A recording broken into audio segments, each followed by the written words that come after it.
Mes parents ont dépensé l'argent de mes études pour la cure de désintoxication de mon frère, sa 5e cure. Au passage, je l'ai découvert en recevant ma lettre d'admission et en demandant où était l'argent. Ma mère a pleuré et a dit « Ton frère en avait plus besoin que toi ». J'avais 18 ans à 47 000 $ économisés depuis ma naissance, envolés, tout simplement envolés, je n'ai même pas discuté. Mes parents ont dépensé l'argent de mes études pour la cure de désintoxication de mon frère. Sa 5e cure. D'ailleurs, je l'ai découvert en recevant ma lettre d'admission, et en posant des questions sur les fonds. Maman a pleuré et a dit « Ton frère en avait plus besoin que toi ». J'avais 18 ans. 47 000 $ économisés depuis ma naissance. Envolé. Simplement envolé. Je n'ai même pas discuté. Je suis juste parti, et je me suis débrouillé. J'ai travaillé tout en allant au community college. J'ai été transféré. J'ai obtenu mon diplôme avec une dette de 60 000 $. Mais je l'ai fait. Mon frère a rechuté, un mois après cette cure. Salut Reddit, attachez vos ceintures, parce que celle-ci va piquer. Je vous préviens, ce n'est pas une de ces histoires de réconciliation familiale touchante, où tout le monde se prend dans les bras à la fin. C'est l'histoire de ce qui arrive quand vos parents choisissent à plusieurs reprises le fond du gouffre de votre frère plutôt que votre avenir, et qu'ensuite, ils ont le culot absolu de revenir demander plus. J'ai 30 ans maintenant, j'ai une maison, une femme, une carrière, tout le package du rêve de banlieue. Mais il y a 12 ans, j'étais un gamin de 18 ans tenant une lettre d'admission à l'université de mes rêves, sans la moindre idée que tout mon avenir avait déjà été hypothéqué pour financer le 5e séjour de mon frère en cure de désintoxication. Oui, la 5e fois. Laissez ça décanter une seconde. Mon frère Dylan a toujours été le projet de la famille. Je ne dis pas ça pour être méchant, ce sont juste les faits. En grandissant, il était l'enfant qui avait besoin de plus d'attention, de plus de chance, de plus de tout. J'étais celui qui demandait peu d'entretien.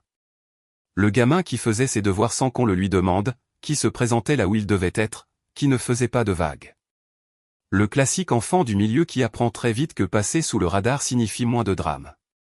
Dylan avait 3 ans de plus que moi. Quand j'étais à l'école primaire, il se faisait déjà renvoyer pour des bêtises.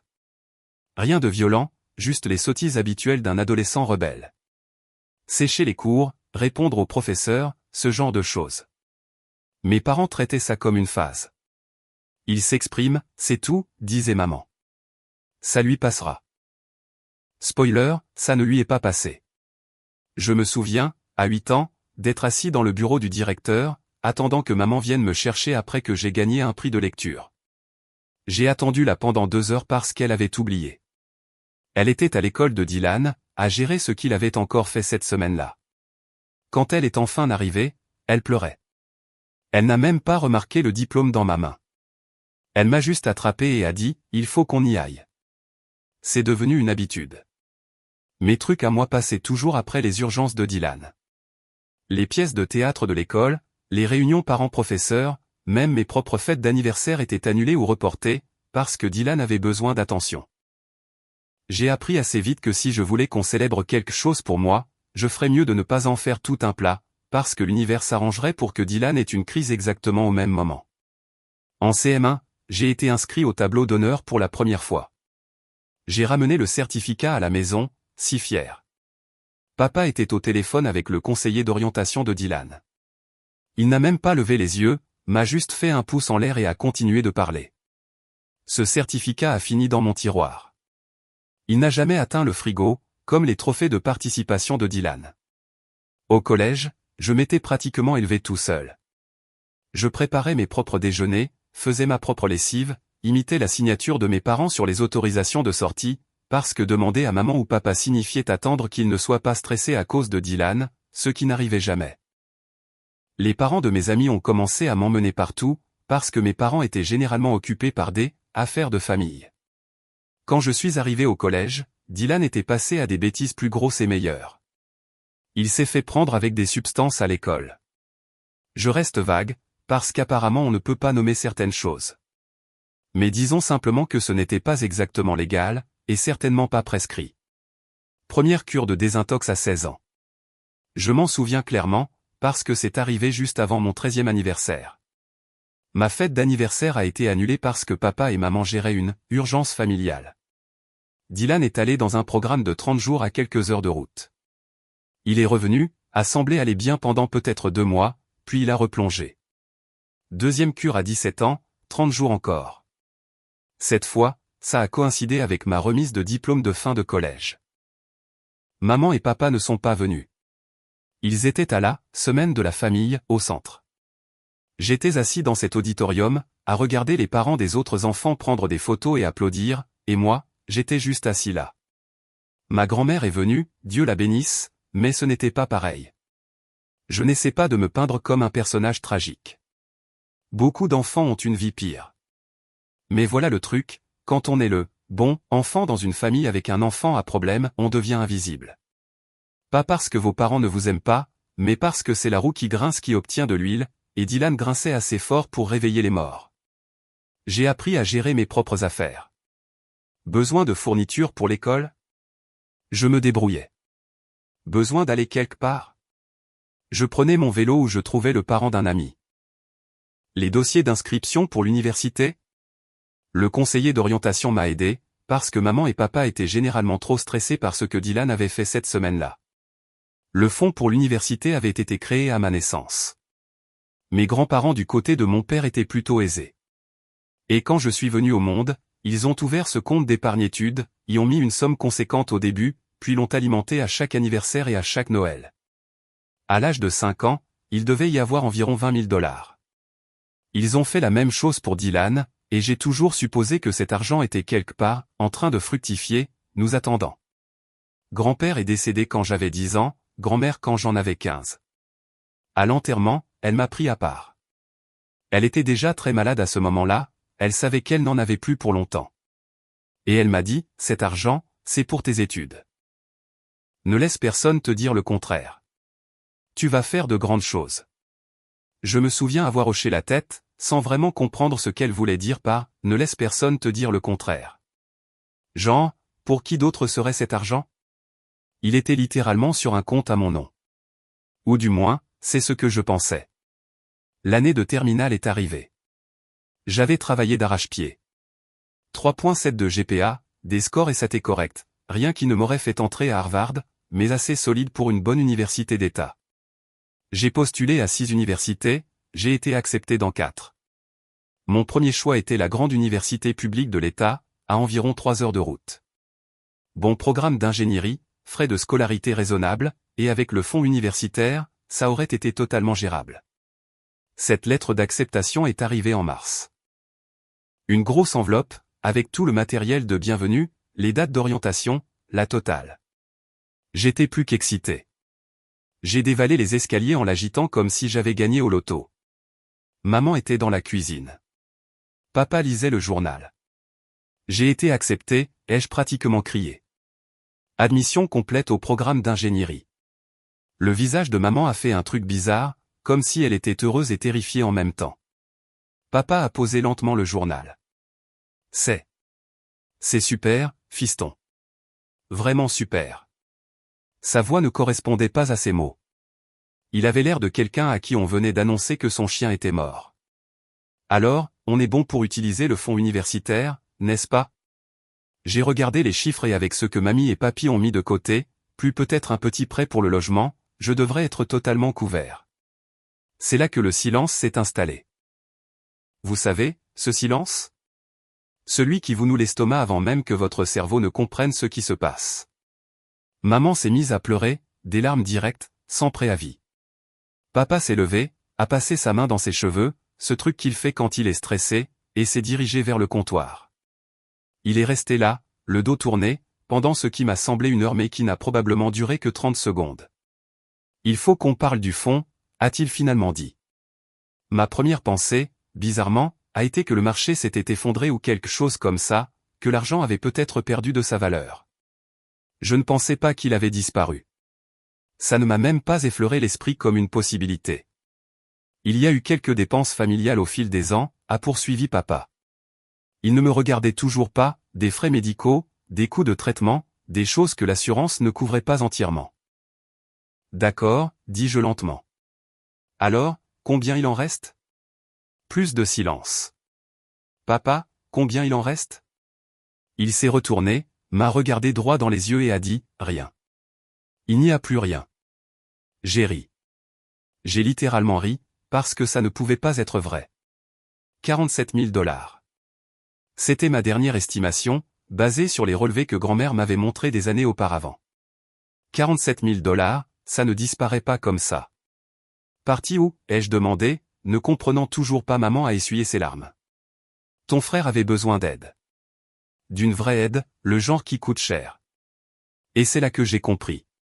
Chaque pièce s'est mise en place, comme le pire des puzzles.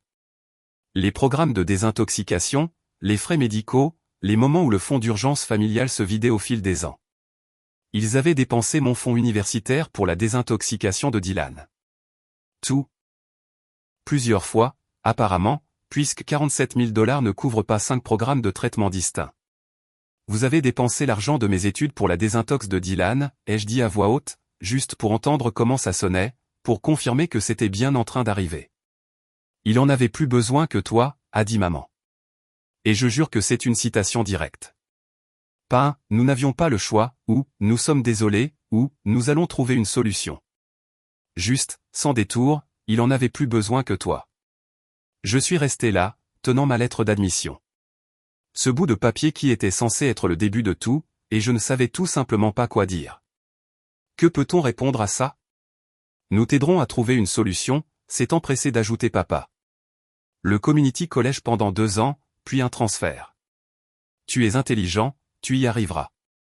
Dylan ne pouvait pas y arriver sans aide. Toi, tu le peux. Et voilà. La logique de l'enfant chéri, exposée au grand jour. Dylan a besoin d'aide parce qu'il ne peut pas gérer sa vie. Tu n'as pas besoin d'aide parce que tu peux gérer ta vie. Félicitations pour être fonctionnel. Voici ton prix, rien. Je n'ai pas crié, je n'ai pas hurlé, je n'ai pas jeté la lettre d'admission à leur visage, même si chaque muscle de mon corps en avait envie. J'ai juste hoché la tête. D'accord. D'accord. Maman avait l'air presque pleine d'espoir. Oui, d'accord, je vais me débrouiller. Je suis remonté dans ma chambre, j'ai fermé la porte, je me suis assis sur mon lit et j'ai commencé à calculer.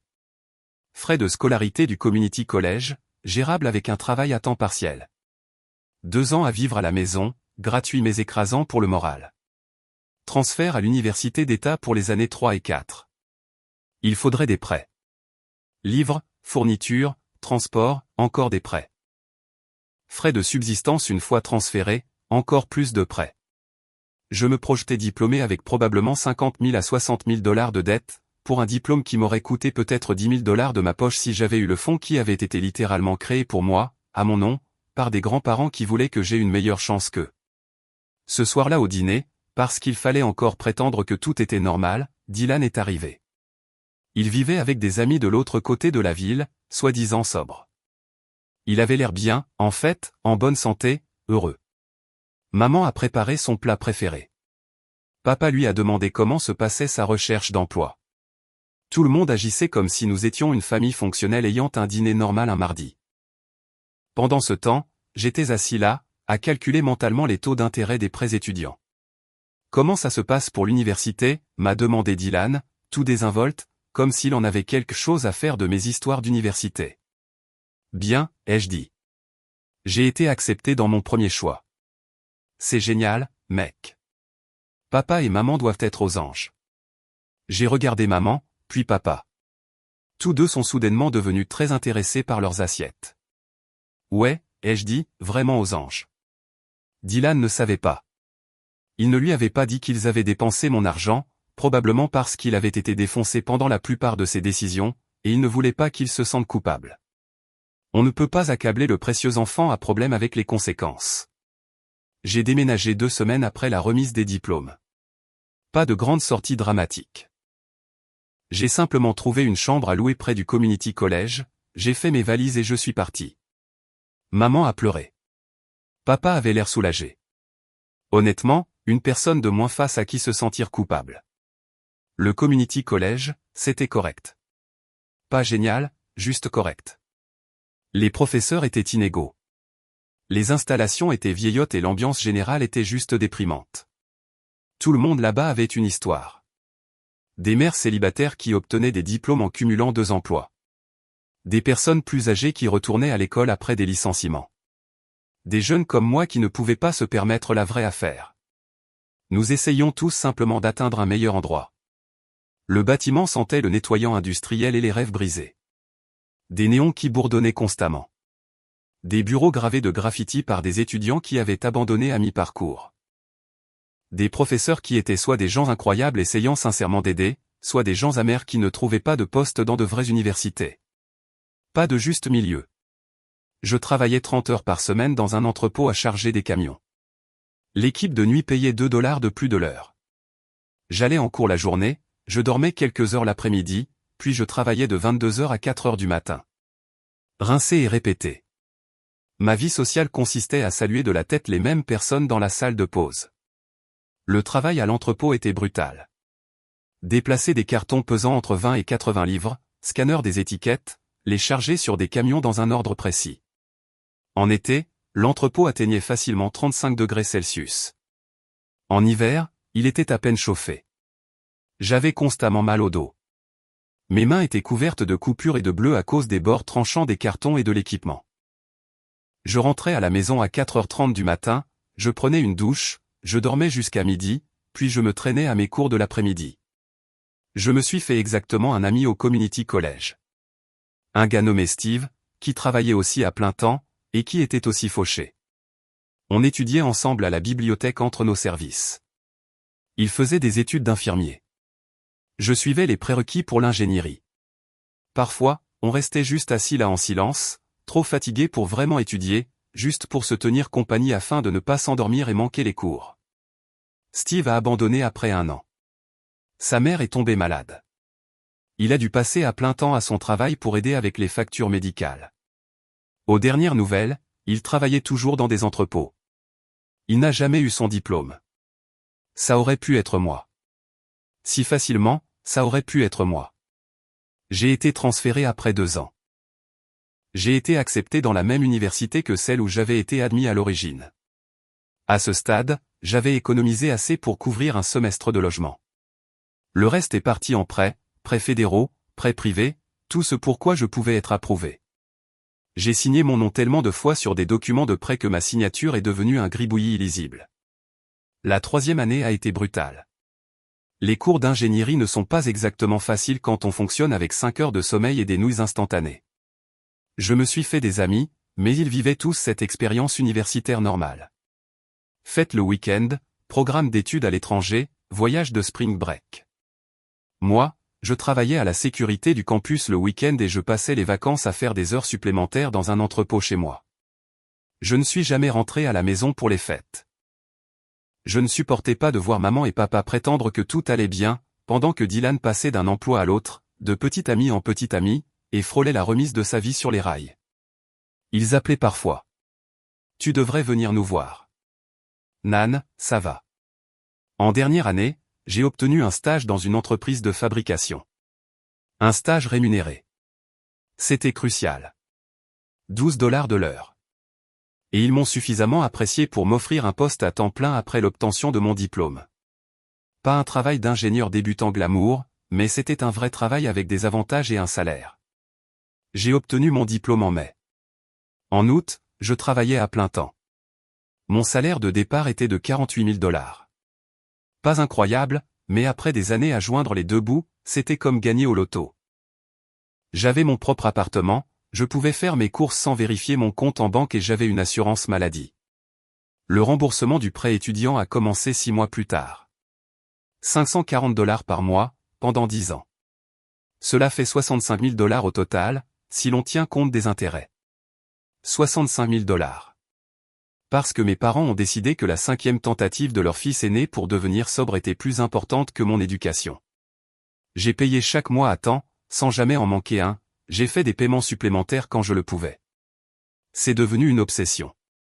Chaque mois, je virais l'argent et je pensais que cette dette n'aurait jamais dû exister. Cette dette était complètement évitable. Mais peu importe, c'était comme ça.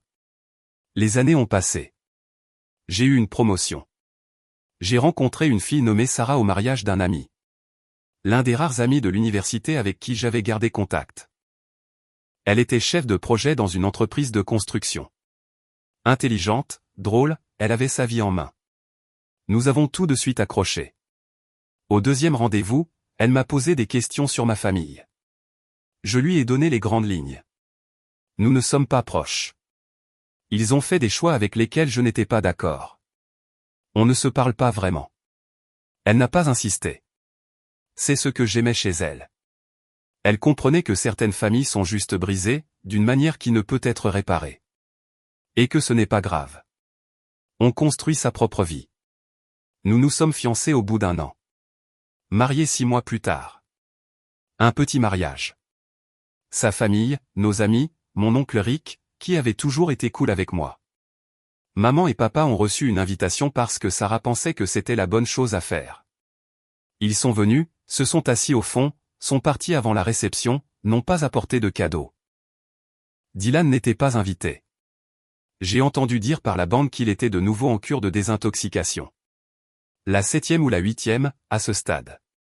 J'ai perdu le compte. Sarah et moi avons acheté une maison quand j'avais 29 ans. Rien d'extraordinaire, juste une maison de 3 chambres dans un quartier décent, mais c'était la nôtre. Nous avions tous les deux économisé de manière agressive, maintenu nos dépenses à un bas niveau, et quand la bonne occasion s'est présentée, nous avons sauté dessus.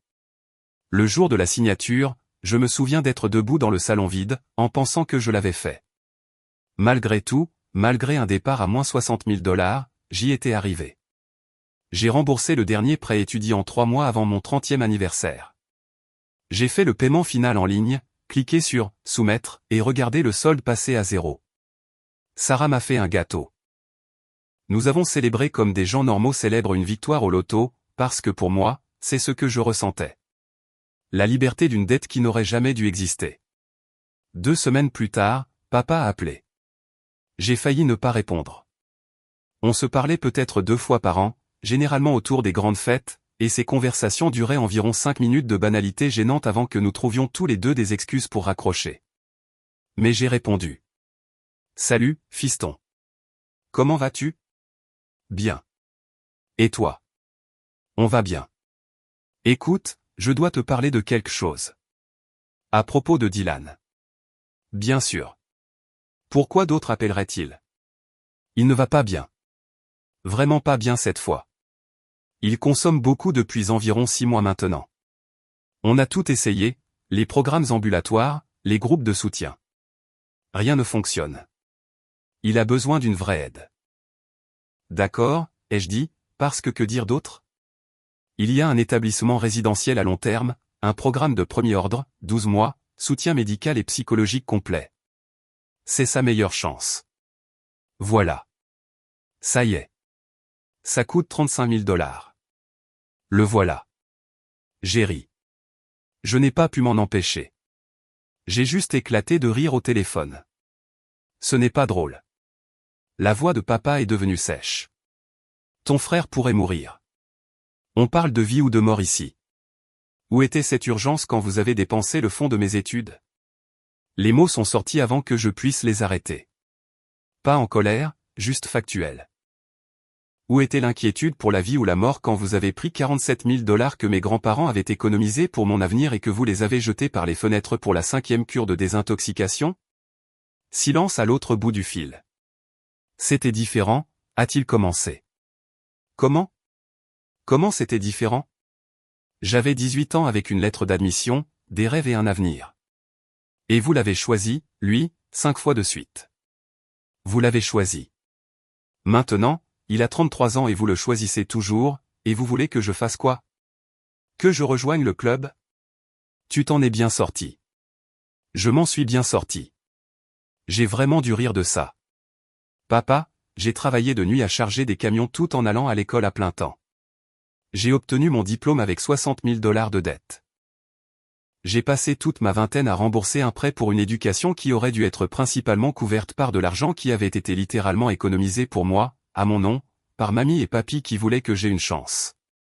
Tu sais ce qui s'en est bien sorti? Mon score de crédit, parce que je n'ai jamais manqué un paiement, même quand j'avais $40 sur mon compte et une semaine avant la paie. Mais moi, je ne m'en suis pas bien sorti. Je m'en suis sorti malgré vous. On a fait de notre mieux. Votre mieux, c'était de dépenser le fonds de mes études sans même me le dire jusqu'à ce que je tienne une lettre d'admission. Votre mieux, c'était de manquer ma remise de diplôme du lycée parce que vous étiez à la semaine de la famille pour la deuxième cure de Dylan. Votre mieux, c'était de dire à un gamin de 18 ans de se débrouiller parce que son frère avait plus besoin de l'argent. C'était ça, votre mieux. Silence à nouveau. Je pouvais l'entendre respirer, de lourdes respirations comme s'il essayait de ne pas pleurer ou peut-être de ne pas crier. Difficile à dire avec papa. On te remboursera, a finalement dit papa, d'une voix plus basse maintenant. J'ai ri plus fort. Avec quel argent, papa? La maison que tu as réhypothéquée pour sa dernière cure? La retraite de maman que tu as retirée pour celle d'avant? Vos économies qui n'existent plus depuis que je suis au lycée? Avec quoi exactement allez-vous me rembourser? Avec de bonnes intentions? Parce que ça ne se dépense pas, nous sommes une famille, a-t-il essayé. La famille s'entraide. La famille investit dans la famille. La famille protège la famille. La famille ne sacrifie pas l'avenir d'un enfant pour la 5e seconde chance d'un autre. Où était-ce la 6e? J'ai honnêtement perdu le compte. Mais voici ce dont je n'ai pas perdu le compte, le nombre de fois où vous m'avez demandé de l'argent. 0. Jusqu'à maintenant. Parce que vous n'avez jamais posé de questions sur ma vie. Jamais demandé si j'allais bien. Jamais demandé si j'avais besoin d'aide. Vous avez juste supposé que je me débrouillerais. Et je l'ai fait. Mais maintenant que vous avez besoin de quelque chose, soudainement, je suis pertinent. Soudainement, je suis de la famille. Ça ne marche pas comme ça. C'est ton frère. Et j'étais votre fils. J'avais 18 ans, je tenais une lettre d'admission et vous m'avez regardé dans les yeux et m'avez dit qu'il n'y avait rien. Pas de nous sommes désolés. Pas de nous allons trouver une solution ensemble. Juste il en avait plus besoin que toi. Alors je me suis débrouillé tout seul. J'ai travaillé à plein temps pendant le community college. J'ai été transféré avec 60 000 $ de dette. J'ai payé chaque mois pendant les 7 dernières années. Je viens de faire mon dernier paiement il y a 3 semaines. 65 000 $ au total avec les intérêts. Alors, non, papa. Je ne te donne pas 35 000 $. Il va mourir sans aide, a dit papa, et sa voix s'est brisée. Et voilà le truc, il n'avait probablement pas tort. Dylan mourrait probablement sans aide. Le taux de réussite du traitement diminue à chaque échec. Au 7e ou 8e essai, ou où qu'il en soit maintenant, les chances étaient minces. Alors il mourra, ai-je dit. Et je le pensais. Je ne suis pas froid. Je suis réaliste. Vous l'avez assisté pendant 15 ans. Vous vous êtes ruiné en essayant de sauver quelqu'un qui ne veut pas être sauvé. Et à chaque fois, il rechute. Un mois après cette 5e cure, celle que vous avez payée avec mon avenir, il consommait à nouveau. Un mois. Cette fois, c'est différent. Ce n'est jamais différent, papa. C'est le même cycle. Traitement, sobriété, rechute, répétition. Et vous continuez à alimenter le cycle parce que vous ne pouvez pas accepter que certaines personnes sont peut-être simplement brisées d'une manière qui ne peut être réparée. Mais je ne vous donne pas mon argent. Je ne vous donne pas mes économies.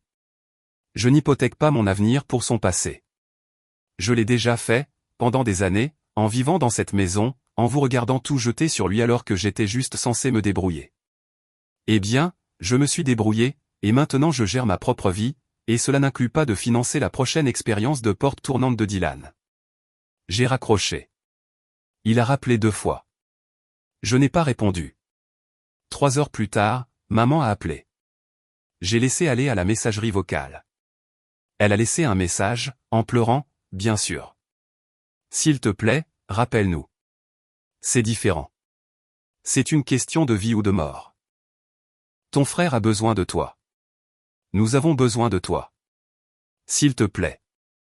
Je l'ai supprimé. Au cours de la semaine suivante, mon téléphone n'a pas arrêté de sonner. Des textos de papa, des messages vocaux de maman. Même Dylan a appelé une fois. C'était la meilleure.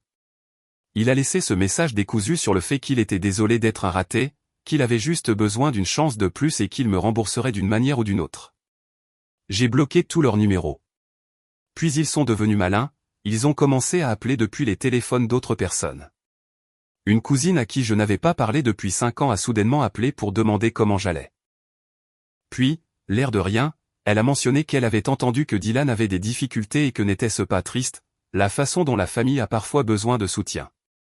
Je lui ai dit sans détour, est-ce que mes parents t'ont demandé de m'appeler? Elle a hésité. Ils ont mentionné que tu pourrais peut-être aider. Je n'aiderai pas.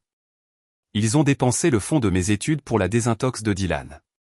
47 000 $ que mes grands-parents avaient économisés pour moi. Envolé. J'ai obtenu mon diplôme avec 60 000 $ de dette à cause de leur choix. Je viens de le rembourser. Alors, non, je ne leur donnerai pas 35 000 $ pour le 8e ou 9e round, ou quel que soit le numéro. Merci d'avoir appelé, cependant. J'ai raccroché. Je l'ai bloqué, elle aussi. D'autres parents ont appelé au cours des jours suivants. Mon oncle Rick, celui que j'aimais bien, a appelé pour dire qu'il avait entendu ce qui s'était passé et qu'il pensait que je devais savoir que les gens parlaient. Apparemment, maman et papa étaient passés en mode victime totale auprès de la famille élargie, me dépeignant comme ce fils au cœur de pierre qui refusait d'aider à sauver son frère mourant. Que disent-ils exactement, ai-je demandé à Rick. Que Dylan est en crise. Qu'il y a un programme de traitement qui pourrait lui sauver la vie. Que tu as l'argent mais que tu ne veux pas aider. Ta mère dit à tout le monde que tu gagnes un salaire à 6 chiffres. C'est vrai, au fait? Est-ce que ça a de l'importance? Pas vraiment. Mais il donne l'impression que tu roules sur l'or et que tu es juste rancunier. Je ne roule pas sur l'or. Je gagne bien ma vie. Je possède une maison parce que Sarah et moi avons économisé pendant des années. Je viens de rembourser mes prêts étudiants. Des prêts qui existent parce qu'ils ont dépensé le fonds de mes études pour Dylan. Mais rien de tout cela n'a d'importance parce que ce n'est pas leur argent. C'est le mien. Je l'ai gagné, et je ne vais pas le leur donner. Je ne dis pas que tu devrais, a dit Rick. Je te préviens juste que ça va devenir compliqué. Il avait raison. 2 jours plus tard, ma tante Jennifer a appelé, puis mon cousin Tommy. Puis une autre tante dont je me souvenais à peine du nom. Tous avec des variations du même script. Nous sommes inquiets pour Dylan. Nous entendons dire que tu réussis bien. La famille s'entraide. C'est quoi 35 000 $ pour toi? C'est sa vie. J'en ai eu marre de m'expliquer individuellement. Alors, j'ai fait quelque chose auquel je pensais depuis des jours. J'ai écrit un email. Un long email, détaillé et chronologiquement organisé. J'ai commencé par le fonds universitaire créé par mes grands-parents. J'ai listé chaque cure de désintoxication avec les dates, chaque rechute avec les chronologies, chaque dollar que mes parents ont dépensé, ou du moins ce que je pouvais vérifier grâce aux conversations au fil des ans. 47 000 $ de mon fonds d'études, 20 000 $ de plus pour la cure numéro 3, 15 000 $ pour la cure numéro 4. Une ligne de crédit sur la valeur domiciliaire pour la cure numéro 6. J'ai joint l'historique de mes remboursements de prêts étudiants, 7 ans de paiement mensuel de 540 $. J'ai joint ma confirmation de remboursement final d'il y a 3 semaines. J'ai rédigé une description détaillée de la façon dont j'avais travaillé à plein temps pendant mes études au Community College, comment j'avais été transféré avec une dette massive, et comment j'avais passé toute ma vingtaine à payer pour une éducation qui aurait dû être principalement couverte par de l'argent spécifiquement économisé pour moi. J'ai ajouté des captures d'écran aussi. Des relevés bancaires montrant mes remboursements de prêts. De vieux emails du bureau d'aide financière. J'ai même retrouvé une photo de cette lettre d'admission d'il y a 12 ans. J'en avais pris une photo avant que tout ne parte de travers, à l'époque où je pensais que c'était le début de quelque chose de bien. J'ai inclus une chronologie, âge 16, première cure de Dylan, 12 000 $. Âge 17, deuxième cure de Dylan, 15 000 $. Âge 18, troisième cure de Dylan en utilisant mon fonds d'études, 47 000 $. De 18 à 20 ans, moi travaillant de nuit dans un entrepôt tout en fréquentant le Community College. Âge 19, quatrième cure de Dylan, 18 000 $ de la ligne de crédit sur la valeur domiciliaire. De 20 à 22 ans, moi à l'université d'État, 60 000 $ de prêts étudiants. Âge 23, cinquième cure de Dylan, 22 000 $, les parents réhypothèquent la maison. De 23 à 30 ans, moi effectuant des remboursements de près de 540 $ par mois. Âge 28, sixième cure de Dylan, 15 000 $. Maman retire sa retraite. Âge 30, septième cure de Dylan, 35 000 $ demandés, refusés. J'ai terminé avec ceci, on me dit que la famille s'entraide. Je suis d'accord. C'est pourquoi je suis confus de ne pas savoir où était ma famille quand j'avais 18 ans et que je venais d'apprendre que mon avenir avait été vendu pour la 5e tentative ratée de sobriété de mon frère. On me dit que 35 000 $, ce n'est rien comparé à une vie. Je suis d'accord. C'est pourquoi je suis confus de voir pourquoi mes parents n'ont pas estimé que mon éducation et mon avenir valaient la peine d'être protégés. Dylan a suivi un traitement cette fois. Il a rechuté après chacune d'entre elles. Je ne dis pas cela pour être cruel. Je le dis parce qu'à un moment donné, il faut accepter que certaines personnes ne peuvent pas être sauvées, surtout quand elles ne veulent pas être sauvées. Mes parents ont dépensé plus de 100 000 $ en essayant. Ils se sont ruinés, ont détruit leur retraite, ont réhypothéqué leur maison, et nous revoilà avec la même demande. Je ne leur donnerai pas 35 000 $. Non par rancune, non par colère, mais parce que j'ai appris il y a longtemps qu'on ne peut pas sauver les gens qui ne veulent pas se sauver eux-mêmes. Et je refuse de m'immoler par le feu pour garder quelqu'un d'autre au chaud, surtout quand il utilisera cette chaleur pour replonger dans 6 mois. Si l'un de vous souhaite contribuer au traitement de Dylan, j'ai fait le calcul. 35 000 $ divisé par notre famille élargie d'environ 15 adultes, cela fait environ 2 300 $ chacun. J'attends ici que vous envoyiez tous vos chèques. Je l'ai envoyé à tout le monde, chaque tante, oncle, cousin qui avait appelé. J'ai mis mes parents en copie. J'ai cliqué sur envoyer et j'ai fermé mon ordinateur portable. La réponse a été immédiate. Mon téléphone a explosé de textos. Certaines personnes en colère, d'autres sympathiques, la plupart silencieuses. Tante Jennifer, comment oses-tu étaler les affaires de famille comme ça? Cousin Tommy, c'est entre toi et tes parents. Tante Lisa, ton frère est en train de mourir et tu fais ta petite mijaurée. Oncle Rick, eh bien, merde. Mais personne, pas une seule personne, n'a offert de contribuer financièrement. Quelle surprise. Ma mère a envoyé un seul texto. Tu as brisé le cœur de ton père. J'ai répondu, il a brisé le mien il y a 12 ans. Je n'ai juste pas envoyé de mail de masse à ce sujet. Je l'ai bloqué. Oncle Rick a appelé le lendemain. Cet email était dur. Était-il inexact? Non. Alors il n'était pas dur. Il était honnête. Ces gens m'ont appelé pour me dire que je devais aider à sauver mon frère. Pas un seul d'entre eux n'a offert de participer. Ils voulaient juste que je sois la solution. Eh bien, je ne le suis pas. J'en ai fini d'être la solution à des problèmes que je n'ai pas créés.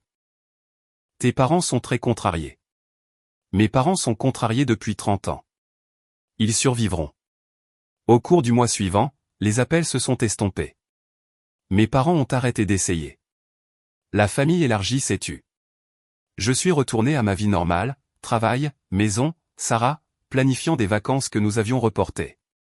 Puis, 9 mois plus tard, j'ai reçu un appel de l'oncle Rick. Dylan avait fait une overdose. Trouvé dans son appartement par son propriétaire après que des voisins se soient plaints de l'odeur. Il était probablement mort depuis 3 jours avant que quiconque ne le remarque. Je suis désolé, a dit Rick. Ouais. Les funérailles sont samedi. Tes parents veulent savoir si tu viendras. Non. Ils veulent vraiment que tu sois là. Ils sont dévastés. J'en suis sûr. Mais je ne peux pas pleurer une relation qui s'est terminée il y a 12 ans. J'ai fait le deuil de cette famille quand j'avais 18 ans, debout dans ma cuisine, tenant une lettre d'admission pendant que ma mère me disait que mon frère avait plus besoin de mon avenir que moi. Ceci n'est que la conclusion que tout le monde voyait venir. C'est nul, mais c'était inévitable. C'est vraiment froid, mec. Est-ce que ça l'est? Ou est-ce juste réaliste? Dylan avait 33 ans. Il consommait depuis ses 16 ans. Il avait suivi 8 programmes de traitement. Il avait déjà fait des overdoses avant, 2 fois à ma connaissance. Ça allait toujours se terminer comme ça. Et je ne vais pas rester dans un salon funéraire à faire semblant d'être surpris ou d'avoir le cœur brisé alors que tout le monde voyait ça venir depuis plus d'une décennie. C'était ton frère. C'était passé. Et c'est triste. Mais je ne peux pas plus réparer la mort que je ne pouvais réparer la dépendance. Mes parents ont essayé ça.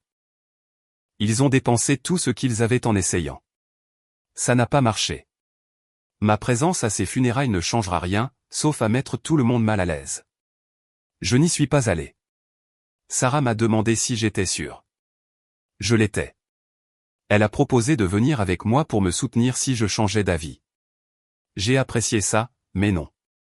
Le jour des funérailles, nous sommes allés faire de la randonnée à la place. Nous avons passé l'après-midi dans les bois, téléphones éteints, à marcher. C'était juste. Dylan aurait détesté la randonnée. Il se serait plaint tout le temps des insectes, de la boue et de ne pas avoir de réseau. Mais moi, j'aimais ça. Je trouvais ça paisible. Je suis rentré à la maison avec 17 appels manqués. Des messages vocaux des deux parents, de divers proches, tous disant la même chose. Comment osais-je ne pas venir? Quel manque de cœur. Quelle cruauté. Comment je le regretterais. Un message vocal de mon père. Ta mère est dévastée.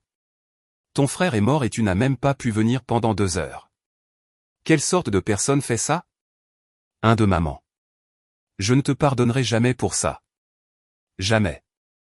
Un de tante Jennifer. Tu es mort pour cette famille. Je les ai tous supprimés. Bloqué quelques numéros de plus. J'ai continué ma vie.